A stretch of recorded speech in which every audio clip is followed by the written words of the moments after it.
High, আজকে সকাল থেকে আকাশটা মেঘমেঘ আর একটু আগে পুরো বৃষ্টি নেমে গেছে। আর বৃষ্টি পড়লে শিলিগুড়িতে ঠান্ডা পড়ে যায়। এই যে আমি একদম মাফলার পরছি, মা চাদর টাদর পরে ফেলছে। উপায় নাই তো, এখন ঠান্ডা পড়ছে, আবার যদি বৃষ্টি থেমে রোদ উঠে তখনই গরম করবে, তখন মনে হবে না যে একটু আগে বৃষ্টি হলো। তো সেইভাবেই তো চলতে হবে। কারেন্টটা আসছে আর যাচ্ছে। হ্যাঁ, লাইনও চলে গেছে। ওই চা বানিয়ে নিয়ে আসলাম সকালবেলা, লাল চা। বৃষ্টির মধ্যে লাল চা তো খেতেই হবে। আর গরমের দিনের তুলনায় তো শীতের দিনে আমরা বেশি চা খাই। আর এখন ঠান্ডা পড়ছে, বৃষ্টি আসছে, এখন চাটা এই বৃষ্টি থাকলে 2-3 বার চা খেতে হবে, নয় গলায় ঠান্ডা বসে যাবে। সকালবেলা মেরি বিস্কুট আর চা, লাল চা। এমনিতেই প্রতিদিন এটাই খাই, তার মধ্যে বৃষ্টি আজকে আরো স্পেশাল। মা, তোমার চা খাওয়া শেষ?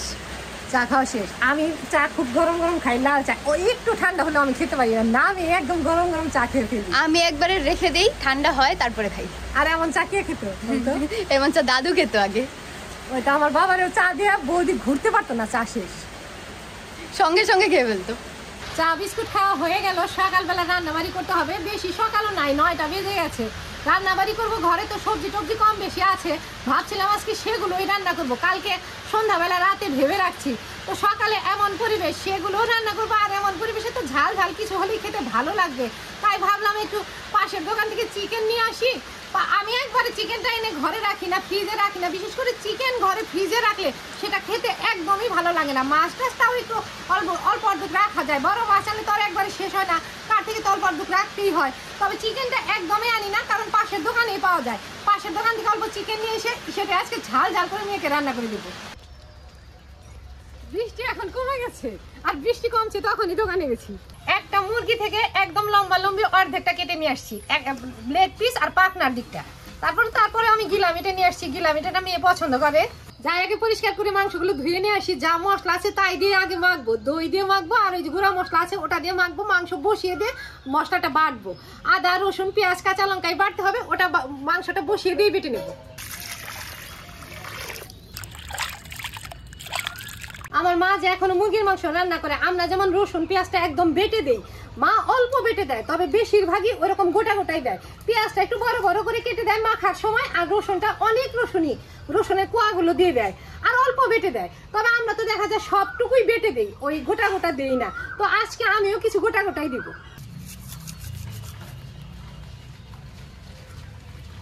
যে মুরগিটা কাটলো আমি মাংস আনার সময়, আমরা 2 জন ছিলাম, যে অর্ধেক অর্ধেক নেবো। আমাকে এমন ভাবে অর্ধেক দিছে, এই গিলারও অর্ধেকটুকুই দিছে, গিলা মেটের অর্ধেকটুকু দিছে, আর অর্ধেক ভাগাটা আরেক ভাগে দিছে। গিলাটা এখন একটু ছোট করে কেটে দিই।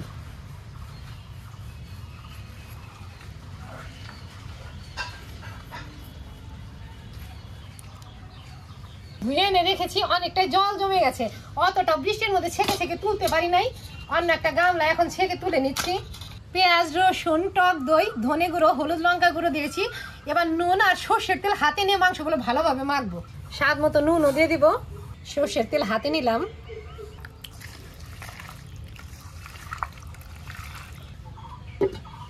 ভালোভাবে মাংসটা হাতে মেখে ঢাকা দিয়ে রাখলাম। এখন উনুন জ্বালিয়ে পেঁয়াজ ফোড়ন দিয়ে আর আদা রসুন পেঁয়াজটা বাটবো। পেঁয়াজ ফোড়নে পেঁয়াজ তো ভাজতে অল্প সময়ই লাগে, অতক্ষণে আমার বাটা হয়েও যাবে। এখন আগে উনুনটাই জ্বালিয়ে নিব। উনুন জ্বালাবো, হাতটা ধুয়ে নেই। উনুন জ্বালিয়ে নিয়েছি, এখন কড়াইটা বসিয়ে দিলাম। এমনিতে তো আমি সব রান্নাবাড়ি সর্ষের তেলেই করি, তারপরে ভাজা পোড়া করলে লুচি টুচি করলে সেটা সাদা তেলে করি। আজকে ঘরে বেশি সর্ষের তেল নেই, সর্ষের তেল দিয়ে আমি মুরগির মাংসটা মেখে নিয়েছি, তবে ফোড়নটা আমাকে সাদা তেলেই দিতে হবে। আর একদিন লুচি করার জন্য সাদা তেল নিয়ে এসেছিলাম, ওই প্যাকেটে অল্প আছে, ওটা দিয়ে ফোড়ন দেবো।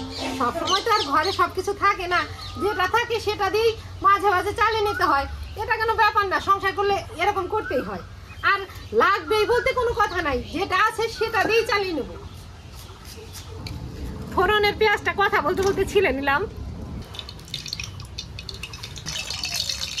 তেল গরম হয়ে গেছে, পেঁয়াজগুলো ফোড়নের পেঁয়াজটা কুচি করে নিলাম, এখন তেলের মধ্যে দিয়ে দিব।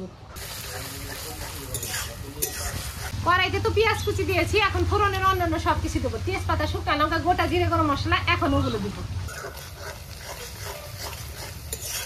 এখানে আদা রসুন পরিষ্কার করে নিলাম, এগুলো এখন বেটে নেবো। যদিও মুরগির মাংসে রসুনের তুলনায় আদাটা কম দিলেও হয়, তবে আমি রসুনের কোয়া তো ওই গোটা গোটা দিয়েই দিয়েছি। মুরগির মাংস রান্নার সাথে সাথে ওগুলো গলে যাবে।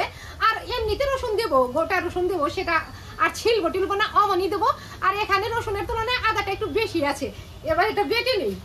পাটাতে নিলাম, বাটার আগে অল্প থেতলে নেব।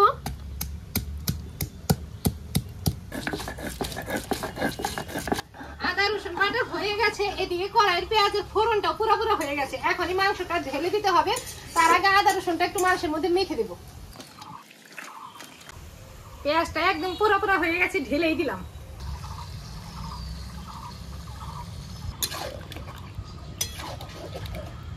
এমনিতে তো শুকনা লঙ্কার গুঁড়া দিয়ে মাংসটা মেখে নিচ্ছি, কাঁচা লঙ্কা বেটে দিইনি। তবে আজকে কাঁচা লঙ্কা বেটে দিব না, কেটে দিব।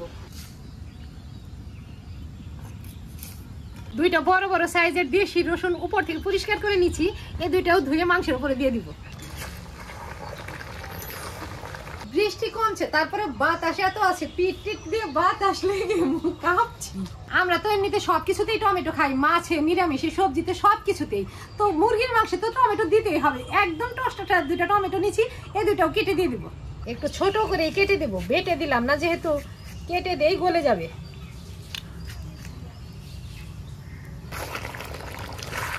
সব মশলা দিয়ে তো মাংসটা মেখে নিয়েছিলাম, ধনের গুঁড়োও দিচ্ছি। তবে জিরের গুঁড়োটা ছিল না, দিতে পারি নাই। আর জিরেটা বেটে দিতে হবে। আদা রসুন যেমন ফটাফট বাটলাম, জিরেটা তো অত ফটাফট বাটা যায় না। জিরেটা এখন বেটে তারপরে মাংসের উপরে দিয়ে দিব। পাটাতে জিরে ঢেলে নিয়েছি, এখন বেটে নেই। জিরে বাটা হয়ে গেছে, ধুয়ে টুয়ে গামলাতে নামিয়ে দিলাম। আগেই হোক আর পরেই হোক, বাটা মশলার স্বাদই আলাদা। তারপরে জিরে ধনেটা মেয়ে ঘর থেকে অল্প অল্প গুঁড়ো করে দেয়। দুই একদিন ওটা দিয়ে রান্না করি, ওটাই দিই। জিরের গুঁড়োটা শেষ হয়ে গেছিল, আজকে জিরেটা বেটেই দিলাম।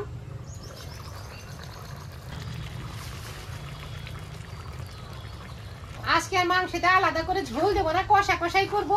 মাংস থেকেও যে দই দিয়ে মেখেছিলাম, সেখান থেকেও জল উঠে গেছে। আর দুইটা টমেটো দিচ্ছি, সেটাও বলে জল উঠে গেছে। আর যদিও দিই অল্প জল দিব, যাতে নিচে লেগে না ধরে, সেইভাবেই দিব। আর আলাদা করে ঝোলের জল দিব না। আর গরম পড়েছে থেকে তো তেমন মুরগির মাংসটা খাওয়া হয় না। বাড়িতে আনলেও অল্প অল্প 2-3 টুকরা করে। আজকে পরিবেশটা ঠান্ডা দেখে আজকে যে কতটুকু মাংস আনছি মেয়েও জানে না। কতটুকু আনছো? 1.5 কেজি মাংস আনছি, যে কষা কষা সারাদিন খেয়ে নিবি। এলাচ দারচিনিও আজকে বেটে দেবো। পাটাতে নিয়েছি, একটু থেতে নিচ্ছি যাতে তাড়াতাড়ি বাটতে পারি।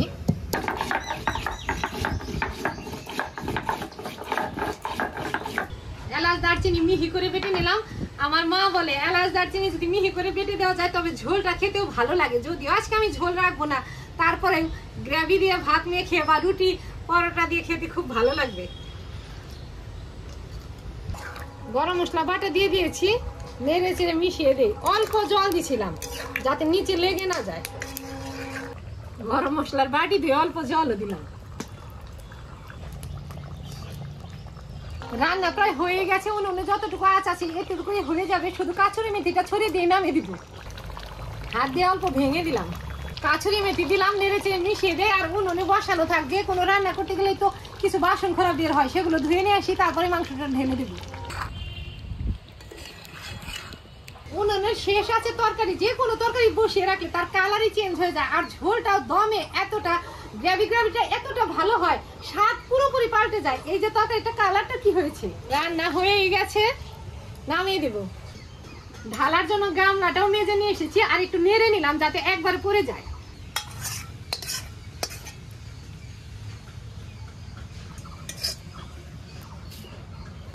রান্না হয়েও গেল, মেয়েকে এখন তাড়াতাড়ি বেড়ে দিই। মাংস রান্না করতে একটু দেরি হয়ে গেছে। সকালে তো চা বিস্কুট খেয়েছে, খুকি খিদে পেয়ে গেছে। তাড়াতাড়ি গরম ভাত বেড়ে নিয়ে আসি।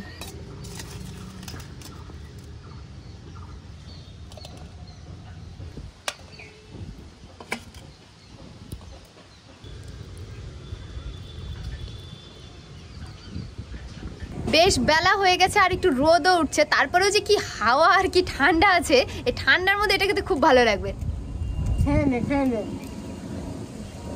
আজকে মাংস তো বেশি করে নিয়ে আসছি। আমরা তো ছোটবেলায় মাংস যদি বেশি রান্না হতো ভাত কম খেতাম, মাংস খেতাম বেশি।